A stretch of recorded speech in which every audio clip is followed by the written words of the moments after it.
Hello guys, അപ്പോൾ ഇന്ന് നമുക്ക് ഗെറ്റ് റെഡി വിത്ത് മീ കാണാം. അപ്പോൾ എൻ്റെ കസിൻ വർഷയുടെ ഹെൽദിയുടെ ഗെറ്റ് റെഡി വിത്ത് മീ ആണ് കേട്ടോ. ഹെൽദിയൊക്കെ കഴിഞ്ഞിട്ട് ഇപ്പോൾ കുറേ നാളായി, ഇപ്പോഴാണ് അതൊന്ന് എഡിറ്റ് ചെയ്ത് അപ്ലോഡ് ചെയ്യാനുള്ള സമയം കിട്ടിയത്. അങ്ങനെ യെല്ലോ ഡ്രസ്സൊക്കെ ഇട്ട് നമ്മുടെ ഐബ്രോസ് ആദ്യം ഫില്ല് ചെയ്ത് കൊടുത്തു. ഞാനങ്ങനെ ബേസ് മേക്കപ്പ് ഒന്നും ഫേസിൽ ചെയ്യാറില്ല, കാരണം എനിക്കതെന്തോ കംഫർട്ടബിൾ അല്ല. അപ്പോൾ ബാക്കിയുള്ളതൊക്കെ ചെയ്യും.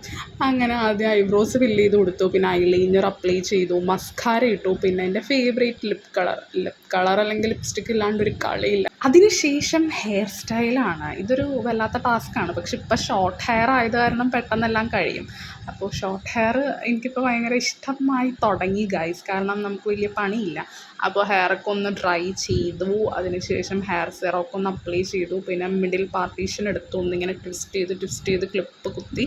പിന്നെ ഞാനൊരു ലോ പോണിടെയിൽ കൊടുത്തു, കാരണം എനിക്ക് അങ്ങനെ അഴിച്ചിടാൻ ഒട്ടും താല്പര്യമില്ല, കാരണം നല്ല രീതിയിൽ വേർക്കും. പിന്നെ ലാസ്റ്റ് പൊട്ട് തപ്പിയിട്ട് കിട്ടിയില്ല, അപ്പോൾ ഞാൻ എന്ത് ചെയ്തു, ലിപ് കളർ വെച്ചിട്ട് തന്നെ ഞാൻ പൊട്ട് കുത്തി. പിന്നെ ഇയറിങ്സ് ഇട്ടത് നല്ല വെയിറ്റാണ്, കാണുന്ന പോലെ അല്ല, നല്ല വെയിറ്റാണ്. പിന്നെ ഈ ഒരു ട്വിസ്റ്റ് ബാങ്കിലിട്ട് നമ്മുടെ ലുക്ക് കംപ്ലീറ്റ് ചെയ്തു ഗൈസ്. സോ ഇഷ്ടപ്പെട്ടാൽ ലൈക്ക് ചെയ്യുക, ഷെയർ ചെയ്യുക, കമൻറ്റ് ചെയ്യുക. So by.